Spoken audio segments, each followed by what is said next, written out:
let's talk about marijuana-specific issues. And the reason I want to cover that is, out of the 350 million people in America, roughly 300 million adults, 60 million use marijuana. Okay? Some of it legally, some of it illegally, some of it for medicinal purposes. Out of that, 18 million use marijuana every day. So marijuana has now become more of a choice than even alcohol every day. There are less use of alcohol daily than marijuana. And so what happens is we start to think, because it's part of our normal fabric in society, that I can use marijuana. Absolutely you can.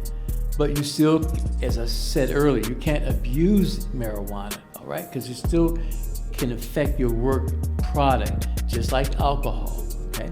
And so many states protect you on using marijuana, just whether it's casually, whether it's medicinally, it's legal.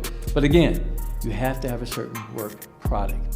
The other piece is many states need to see the specific incident.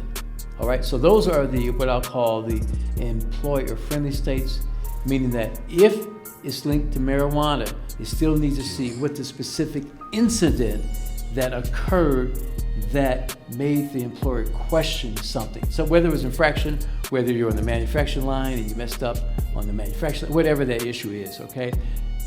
Most states require a specific incident that triggered that drug test. Let's continue. There are state differences, and let me just give you a few states. I'll throw it out there. Some states limit testing, meaning that you can only test under certain conditions. I just throw a few states out there. Some New England states, Vermont, Maine, and Rhode Island do that. There are what we call strong employee protections in states like, not a surprise, New York, New Jersey, Nevada, very strong protective for the employee.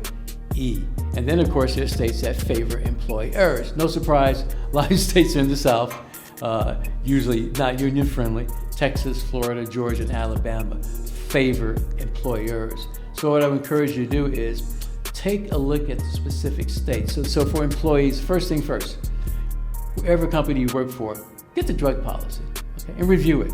Get the written drug policy as soon as you start working for that company. The second piece is, if you are taking any prescription drugs, make sure you've got that information recorded and readily available. The third piece is document every interaction you have with a drug test, every interaction, whether your employer presents it to you randomly, whether your employee presents it to you unscheduled. Just make sure you document every event that occurs, including when they did the test, who did the test, what type of test it was, et cetera, et cetera, et cetera.